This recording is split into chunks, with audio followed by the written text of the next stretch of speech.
Hello everyone, welcome back to DLC channel. I am Anjali Gupta और आज हम लोग AIB 20 में आए हुए भारतीय नागरिक सुरक्षा संहिता और कोड ऑफ क्रिमिनल प्रोसीजर के क्वेश्चंस को डिटेल में डील करेंगे। देखिए, AIB 21 के लिए ना हमें क्या अप्रोच रखनी चाहिए, उसके लिए हमें PYQ समझने बहुत जरूरी होते हैं। तो यही मेरा यहाँ पर्पज है कि आपको समझ आए कि बार कैसे राइज हो रहा है, रेज हो रहा है, कैसे क्वेश्चंस आते हैं। अब डायरेक्ट लड्डू सवाल आने बहुत कम हो गए हैं। जैसे हमने अपनी पिछली classes BNS and IPC and BSA and evidence act के PYQs देखे थे। अगर आपने अभी तक नहीं देखे हैं, उसमें हमने डिटेल में क्वेश्चंस को समझा था कि किस तरह से हमें क्वेश्चंस को डील करना चाहिए और कॉन्सेप्ट क्या है उन क्वेश्चंस में जो दिए गए हैं। अगर आपने नहीं देखे हैं तो आप हमारे चैनल DLC पर जाकर उनको देख सकते हैं और समझ सकते हैं। तो वहां हमने देखा था कि BSA में सिर्फ एक क्वेश्चन था जो डायरेक्ट पूछा गया था, सेक्शन 39 ऑफ BSA का। अदरवाइज सारे कॉन्सेप्चुअल थे और BNS में और IPC में तो एक भी नहीं था जो डायरेक्ट पूछा गया हो।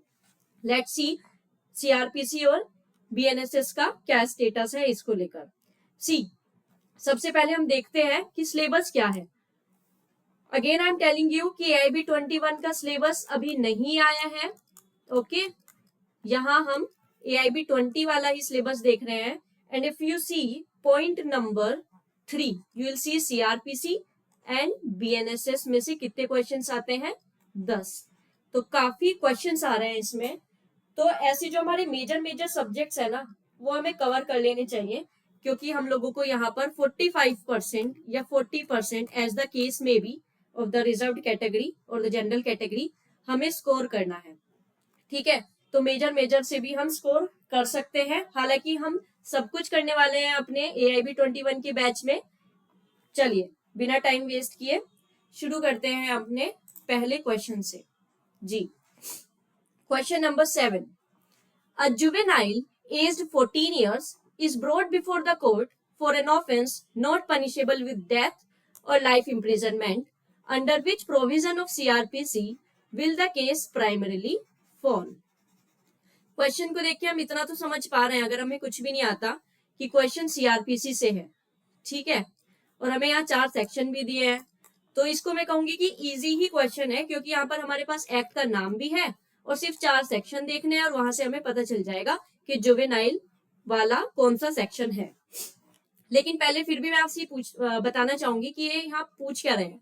ये कह रहे हैं कि अगर कोई है बच्चा 14 साल का, उसे कोर्ट के सामने प्रेजेंट किया गया है उस ऑफेंस के लिए जो डेथ या लाइफ इम्प्रिजनमेंट से पनिश नहीं होता है, डेथ और लाइफ इम्प्रिजनमेंट से पनिश नहीं होता है, तो ये सर्कमस्टांसेस कौन से सेक्शन में फॉल करते हैं? सिंपल सा सवाल है।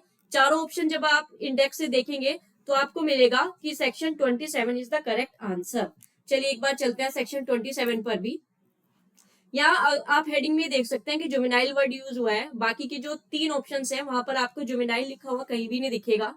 ये वही बात कह रहा है जो हम अभी पढ़कर आए हैं, कि अगर कोई ऑफेंस है जो डेथ या लाइफ इम्प्रिजनमेंट से पनिशेबल नहीं है और वो किया किसने है, 16 साल के नीचे बच्चे ने, तो हमारे यहाँ 14 ईयर्स की बात की गई है क्वेश्चन में, तो ये बता रहे हैं कि उसका केस कहाँ ट्राई होगा। तो ये कह रहे हैं CJM की कोर्ट में होगा या फिर चिल्ड्रन एक्ट में। लेट मी टेल यू, अब इस प्रोविजन का कोई मतलब नहीं है। आप देखेंगे कि BNSS में भी कहीं भी इस सेक्शन से या इस प्रोविजन से डील नहीं करता। BNSS क्यों नहीं करता? क्योंकि अब इसके लिए एक स्पेशल एक्ट है, juvenile justice care and protection of children act 2015 में ये आया था, 2015 में। ये एक स्पेशल एक्ट सिर्फ जुवेनाइल से ही डील करता है। तो अब हमें जनरल एक्ट जो हमारे BNSS है उसमें इसकी कोई जरूरत नहीं है। लेकिन जैसे अभी हमारे सिलेबस में CRPC भी है, देखते हैं इस बार वाले में क्या होता है, कुछ चेंज करते हैं या ये ओल्ड लॉज न्यू लॉज दोनों ही रखते हैं। Time will tell. तो इस हिसाब से हमारा आंसर हो गया सेक्शन 27। चलिए let's come to our another question. Question number 8। Under section 290 subsection 1 of BNSS, within how many days from the date of framing of charge can an accused file an application for plea bargaining? या हमारे पास section number भी है, हमारे पास act का नाम भी है और प्रोविजन भी है कि प्ली बार्गेनिंग की बात कर रहे हैं। मैम ये प्ली बार्गेनिंग क्या होता है, पहले तो आप ये बताइए। देखिए, एक्यूज्ड जब कोर्ट के सामने अपनी गलती मान लेता है और बदले में उसे क्या मिलता है, एक कम सजा मिलती है उस ऑफेंस की, तो उसे प्ली बार्गेनिंग कहते हैं। यहाँ पर बार्गेन कर रहे हैं कि हाँ मैं एडमिट करता हूं मैंने ये ऑफेंस किया है, उसके बदले आपको कम सजा मिल रही है। ठीक है, तो क्या ये हर केस में एक्यूज ऐसे बार्गेन कर सकता है? नहीं। देखो, सिर्फ जब हम सेक्शन 290 पढ़ेंगे बीएनएसएस का, वहां हमें देखने को मिलेगा कि जो ऑफेंस 7 साल से कम वाले हैं ना, सिर्फ उनमें ही प्ली बार्गेनिंग अप्लाई हो सकती है। लेकिन अगर वो 7 साल के हैं लेकिन वो वुमेन्स के अगेंस्ट है, तब नहीं होगा। चाइल्ड के अगेंस्ट है तो भी नहीं होगा। और या फिर सोशो इकोनॉमिक कंडीशन से डील करते हैं कंट्री की, सपोज किसी ने बैंक फ्रॉड किया है, तब भी नहीं होगा। तो पहली कंडीशन है कि 7 साल वाला ऑफेंस होना चाहिए, तभी एक एक्यूज प्ली बार्गेनिंग के लिए अप्लाई कर सकता है कोर्ट में। लेकिन चाहे वो 7 साल का भी हो, अगर वो इन 3 कैटेगरीज में फॉल करता है कि वो ऑफेंस या तो किसी वुमेन के अगेंस्ट है या किसी चाइल्ड के अगेंस्ट है या फिर कंट्री की सोशो इकोनॉमिक कंडीशन को अफेक्ट करता है, तो उसको ये बेनिफिट नहीं मिलेगा, वो अप्लाई नहीं कर सकता कोर्ट के सामने प्ली बार्गेनिंग के लिए। ठीक है, ये हमारी बेसिक अंडरस्टैंडिंग होगी प्ली बार्गेनिंग को लेकर। लेकिन यहाँ हमारा सवाल ये है, देखिए यहाँ पर कोर्ट ने सपोज चार्ज फ्रेम कर दिया। ये भी याद रखना कि चार्ज फ्रेम कौन करता है, हमेशा कोर्ट करती है। कोर्ट विल डिसाइड कि क्या चार्जेस लगेंगे एक एक्यूज्ड पर, ठीक है, कौन से सेक्शन के अंदर। सपोज यहाँ पर चार्ज फ्रेम कर दिया कोर्ट ने, तो ये हमारे से ये पूछ रहे हैं कि कितने दिनों के अंदर अंदर एक्यूज्ड जो है वो कोर्ट के सामने प्ली बार्गेनिंग की एप्लीकेशन दे सकता है। सीधा सीधा सवाल है। चलिए खोलते हैं सेक्शन 290 सबसेक्शन 1 ऑफ बीएनएसएस।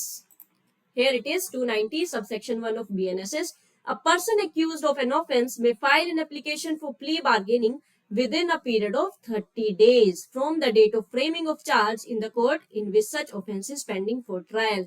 जिस कोर्ट में वो ट्राई होना है, जिस कोर्ट में वो केस ट्रायल के लिए पेंडिंग है, उसी कोर्ट में एप्लीकेशन देगा एक्यूज प्ली बार्गेनिंग की, चार्ज फ्रेमिंग के बाद 30 दिन के अंदर अंदर। So the correct answer is 30 days here. अब बताइए 30 डेज आंसर है हमारा, तो option B is the correct answer. Easy था ना। चलिए आगे चलते हैं क्वेश्चन नंबर 10 पर। अकॉर्डिंग टू सेक्शन 18 भारतीय नागरिक सुरक्षा संहिता, what is the minimum period of practice as an advocate required to be considered eligible for appointment as PP और एपीपी। सीधा सीधा में एक्ट का नाम भी है, सेक्शन नंबर भी है। पूछ रहे हैं कि इस सेक्शन के हिसाब से अगर किसी एडवोकेट को पीपी या एपीपी बनना है तो उसको कितने साल की का एक्सपीरियंस होना चाहिए एज एन एडवोकेट। चलिए देखते हैं, खोलते हैं सेक्शन 18 ऑफ बीएनएसएस। पीपी मतलब सरकारी वकील, लेकिन एपीओ मतलब होता तो सरकारी वकील ही है लेकिन वो मैजिस्ट्रेट की कोर्ट में प्रैक्टिस करता है, जिसके आप एग्जाम्स भी देते ही हैं एपीओ के, right. Okay, so section number 18 is here आपके सामने। अब सेक्शन 18 जैसे आप खोलेंगे ना, देयर आर मेनी सब sections of it. Section 18 PP से डील कर रहा है, तो पीपी से रिलेटेड सारे मैटर्स यही होंगे, तो जाहिर सी बात है कि कितना एक्सपीरियंस चाहिए आपको पीपी बनने के लिए, वो भी यही होगा। चलिए अब आप सब सेक्शन 7 खोलिए, और जैसे ही आप सेक्शन 18 का सब सेक्शन 7 खोलेंगे, you will find the answer. A person shall be eligible to be appointed as PP और APP if he has been practiced as an advocate for not less than 7 years। तो 7 साल का कम से कम आपको experience होना चाहिए, ठीक है जी, तभी आप पीपी या एपीपी बन सकते हैं। अगर क्वेश्चन में ये लोग स्पेशल पीपी पूछते तो वहां पर हमारा आंसर हो जाता 10 साल, ठीक है। तो पीपी और एपीपी पूछा है तो answer is 7 years। 7 years means option C is the correct answer here. चलिए आगे चलते हैं क्वेश्चन नंबर 15 पर। As per section 30 of CRPC, If a magistrate sentence a person to 2 years imprisonment and a fine, what is the maximum imprisonment he may impose in default of payment of the fine? क्या पूछ रहे हैं, section number भी दिया है, act number भी दिया है, और ये कह रहे हैं कि सपोज मैजिस्ट्रेट ने 2 साल की इम्प्रिजनमेंट दी है किसी को और साथ में फाइन भी दिया है, ठीक है, जुर्माना भी लगाया है, लेकिन अब क्या होता है, वो फाइन पे नहीं करता है, तो फाइन पे नहीं करेगा तो क्या हो जाएगा, डिफॉल्ट हो जाएगा पेमेंट करने में। तो इसके लिए आपको जेल में एक्स्ट्रा भी रहना पड़ेगा, मतलब कि 2 साल के लिए तो आपको सजा मिली ही है, लेकिन अगर आपके ऊपर सपोज 10,000 का हम मान लेते हैं यहाँ पर फाइन लगाया गया है जो आपने पे नहीं किया है, तो कोर्ट आपको उसके लिए भी इम्प्रिजनमेंट दे सकती है, जो कि इस 2 ईयर से एडिशन में होगी, ठीक है। सवाल अब ये है कि कितनी दे सकती है, उसका आंसर आपको सेक्शन 30 में मिलेगा, वहां पर लिखा है कि 1/4 ऑफ मैक्सिमम पनिशमेंट आपको देनी है, मिल सकती है, और मैक्सिमम हमारी में कितनी दे रखी है, 2 ईयर्स, तो 1/4 कितना होगा 2 ईयर्स का, बताइए, इट इज 6 months। तो अगर आपने इस वाले केस में फाइन नहीं पे किया तो कोर्ट आपको 6 महीने की एक्स्ट्रा सजा भी दे सकती है इस 2 साल के अलावा। Okay, so the correct answer would be C, 15 का सी। एक बार फिर भी खोल के देख लेते हैं section 30 of CrPC, okay, just to be confirm. Sentence of imprisonment कह रहा है इन डिफॉल्ट ऑफ फाइन, जो अभी हम पढ़ के आए हैं। उन्होंने कहा कि कोर्ट ऑफ मैजिस्ट्रेट आपको default of payment of fine के लिए सजा दे सकती है, कितनी दे सकती है, 1/4, ठीक है, ये हमने बिल्कुल सही आंसर अपना कर लिया है। अब आगे क्वेश्चंस पर बढ़ने से पहले मैं आपको कुछ इंपॉर्टेंट बात बताना चाहती हूँ कि अगर आप भी AIB 21 की तैयारी करना चाहते हैं या फिर इस बार सोच रहे हैं जो आपका 7 जून को AIB 21 का एग्जाम है, तो बिना टाइम वेस्ट किए और भरोसा करके आप इस बैच को ज्वाइन कर सकते हैं, जो कि DLC द्वारा लाया गया है, AIB 21 सक्सेस बैच। इसमें आपको 150 प्लस आवर्स की डिटेल लेक्चर्स मिलेंगे, जो कि लाइव भी होंगे और रिकॉर्डेड भी होंगे। इसका मतलब अगर आप लाइव नहीं देख सकते तो उनको आप कभी भी देख सकते हैं बाद में भी। नोट्स मिलेंगे आपको, हाईलाइटेड बैरक्स मिलेंगे, and the most important thing, आपको 15 फुल लेंथ मॉक टेस्ट मिलेंगे। मतलब कि जैसे हम क्वेश्चंस देख रहे हैं जो आ रहे हैं आजकल, उसी बेस्ड पर आपको रियलिटी फेस कराने के लिए आपको same full length mock test दिए जाएंगे, जो कि टेस्ट करेगा कि आप कितने तैयार हैं पेपर के लिए। बैच 15 फरवरी से शुरू हो रहा है, सीट्स बहुत लिमिटेड हैं, तो जल्दी से आप ज्वाइन कर लीजिए। इस नंबर पर व्हाट्सएप या कॉल करके 9219543925 आपके बैच की फीस रहेगी 1999। चलिए आगे चलते हैं to our next question, that is question number 30। Okay,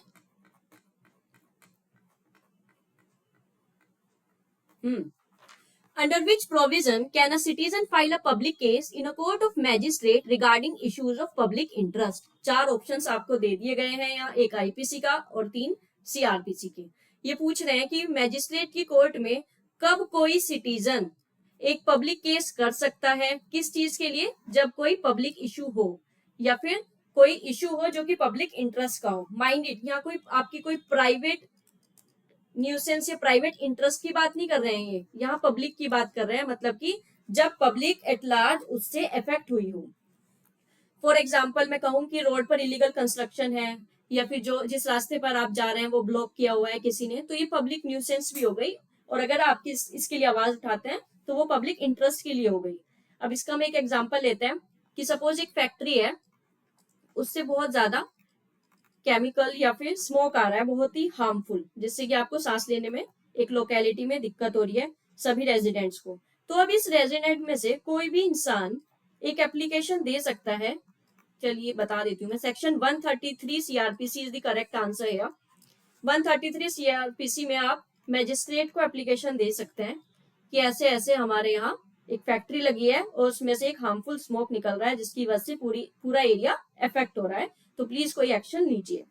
हम मैजिस्ट्रेट साहब क्या करेंगे, एक कंडीशनल ऑर्डर पास करते हैं, या तो वो कहते हैं कि इसको न्यूसेंस को हटाने को कहेंगे कि इसे हटाओ सपोज रोड पे जैसे किसी ने ब्लॉक किया हुआ है उस चीज को, या फिर वो उस पार्टी को कहेंगे जिसके अगेंस्ट आप गए हो कि आप उसको शोकोज नोटिस देंगे कि बताओ तुम्हारे खिलाफ एक्शन क्यों ना लिया जाए, आप कोर्ट हमारे सामने आओ और बताओ, प्रूव करो अपना reason.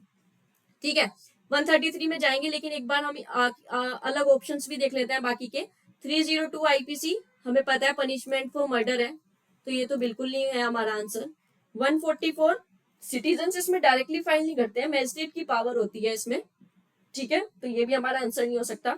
482 we know inherent powers of high court है, मैजिस्ट्रेट से इसका कोई रिलेशन नहीं है। So the correct answer is 133 है। 133 ऑफ सीआरपीसी एक बार देख लेते हैं। कई बार ना आपको आंसर्स अपने एलिमिनेशन से ही मिल जाएंगे, मतलब डायरेक्टली अगर आपको, जैसे हमारे यहाँ मैं देखूं 133 में भी अगर हम इसकी हेडिंग देखें तो लिखा है conditional order for removal of nuisance, तो इससे हमें शायद एक बार को ना समझ आए कि हमारे हमारे 30 क्वेश्चन में क्या दिया गया है, पब्लिक इंटरेस्ट की बात की है, और अगर हमने बिल्कुल भी नहीं पढ़ा तो हमें शायद ये ना समझ आए, तो हम रूल ऑफ एलिमिनेशन से भी अपना आंसर निकाल सकते हैं। जैसे हमने अभी देखा कि ये नहीं हो सकता, ये नहीं हो सकता, ये नहीं हो सकता, तो यही होगा। और फिर 133 एक बार आप खोल के देखेंगे तो यहाँ पर आपको इसको पूरा पढ़ के समझ आ जाएगा कि कहना क्या चाह रहे हैं, जो क्वेश्चन में कहा है वही बात लिखी है यहाँ पर। ठीक है, तो option C is the correct answer है। Let's move to question number 33 now. assertion reasoning वाला आ गया है यहाँ पर। Any person having an interest in a newspaper declared forfeited may apply to the High Court. किस लिए? To set aside the declaration within 2 months of its publication in the official gazette. Assertion कह रहा है कि अगर suppose कोई newspaper था, कोई न्यूज़पेपर था और वो ना फोरफीट कर दिया गया है, जब्त कर लिया गया है, तो अब उसके सेट असाइड के लिए आप हाई कोर्ट में अप्लाई कर सकते हैं। कितने टाइम पीरियड में? With in 2 months of its publication in the official gazette. अब आप देखेंगे यहाँ पर इन्होंने हम ये तो बोल दिया कि सीआरपीसी में मिलेगा, लेकिन हमें सेक्शन नंबर नहीं दिया हुआ है। But when you will see section number 96 of CrPC, you will find the answer of both the assertion and the reasoning.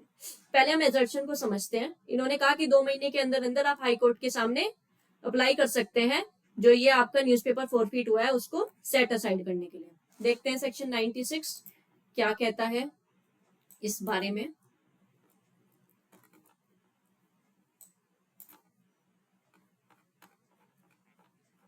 Is here. इसकी हेडिंग से ही आपको पता चल जाएगा कि इसी में हमारा आंसर मिलेगा। Application to high court to set aside declaration of forfeiture, यही पढ़ा है हमने अभी कि फोरफीचर के जो आपका फोरफीट हो चुका है न्यूज़पेपर, उसको सेट असाइड करने के लिए हाई कोर्ट में आपने अप्लाई किया है। हमें हेडिंग से टाइम पीरियड नहीं समझ आ रहा है, लेकिन जब हम सब सेक्शन 1 पढ़ेंगे तो will find the timeline also within 2 months इन्होंने बोला है, तो बिल्कुल सही। तो R assertion is correct here. अब आते हैं रीजन पर। The special bench of the High Court to hear such applications must always consist of exactly 3 judges regardless of the strength of that High Court. अब ये कह रहे हैं कि आपने हाई कोर्ट में अप्लाई कर दिया है सेट असाइड के लिए, लेकिन वो सुनेगा कौन? तो वो हाई कोर्ट की एक स्पेशल बेंच होगी, वो सुनेगी, जिसमें एग्जैक्टली माइंड इट इस वर्ड को, इस पर फोकस कीजिए, इसमें कहा है एग्जैक्टली 3 जजेस होंगे स्पेशल बेंच में जो उसको सुनेंगे regardless of the strength of that high court. मतलब हाई कोर्ट में चाहे 10 जजेस हो, 50 जजेस हो, 2 जजेस हो, कितने भी हो, एग्जैक्टली 3 जजेस होंगे जो स्पेशल बेंच में बैठेंगे। देखते हैं सेक्शन 96 इसके बारे में क्या कहता है। सबसेक्शन 2 कहता है every such application shall where the high court consists of 3 or more judges be heard and determined by a special bench of the high court composed of 3 judges। ये कह रहा है कि अगर किसी हाई कोर्ट में 3 या 3 से ज्यादा जजेस हैं तो 3 जजेस की स्पेशल बेंच बनेगी, लेकिन अगर 3 जजेस से कम है तो कितनी बनेगी? सच special bench shall be compose of all the जजेस ऑफ दैट हाई कोर्ट। तो जितने भी जजेस हैं उस हाई कोर्ट में, 3 से कम है, कितने हो जाएंगे? 2 हो जाएंगे, 1 हो जाएंगे, तो ये सारे के सारे स्पेशल बेंच में बैठेंगे। तो यहाँ पर कहीं भी ये तो लिखा नहीं है कि एग्जैक्टली आपको 3 ही होने हैं। यहाँ पर इन्होंने कंडीशन दी है कि 3 या 3 से ज्यादा जजेस है अगर हाई कोर्ट में तो 3 जजेस की स्पेशल बेंच बनेगी, अगर 3 से कम है तो जितने भी है टोटल उतने स्पेशल बेंच में बैठेंगे। ठीक है, तो इसका क्या मतलब हुआ कि रीजन हमारा गलत है। So the correct answer would be option C here, assertion is true but reason is false.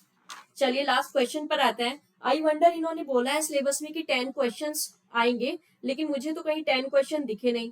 Total अगर आपको दिखते हैं तो प्लीज मुझे बताइएगा कौन सा क्वेश्चन मैंने मिस किया है, बीएनएसएस या फिर सीआरपीसी का, क्योंकि मेरे हिसाब से तो मैंने सबसे ही डील किया है, पर ये टोटल 10 नहीं है।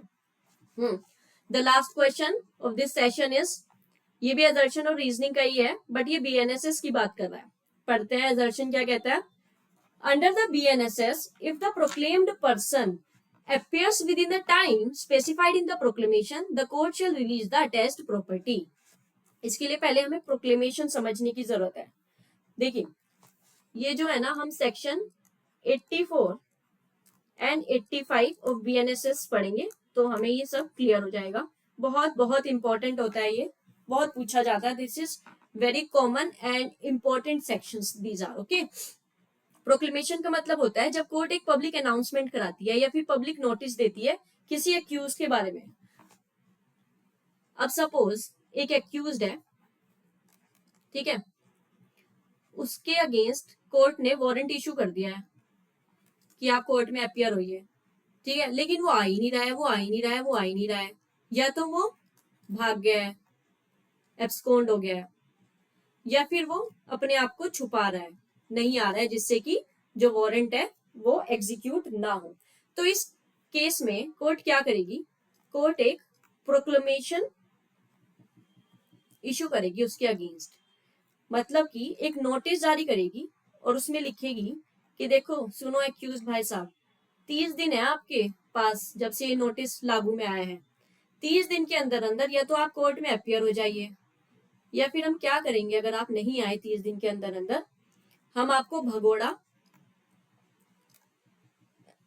अनाउंस कर देंगे, घोषित कर देंगे, ठीक है, प्रोक्लेम्ड ऑफेंडर कहते हैं भगोड़े को, या फिर हम आपकी प्रॉपर्टी जो है उसको जब्त कर लेंगे, ठीक है। अब आपके ऊपर है, आपको आना है तो आइए, वरना ठीक है हम एक्शन लेंगे आपके खिलाफ। और ये नोटिस कहाँ कहाँ चिपकाने को कह सकती है कोर्ट, या तो उसके घर के बाहर, किसी उसके जुरिस्डिक्शन में आने वाले थाने में, कोर्ट नोटिस बोर्ड पर, लोकल न्यूज़पेपर्स में, जिससे कि उसको पता चले कि उसके खिलाफ ऐसे ऐसे नोटिस जारी हुआ है, ठीक है।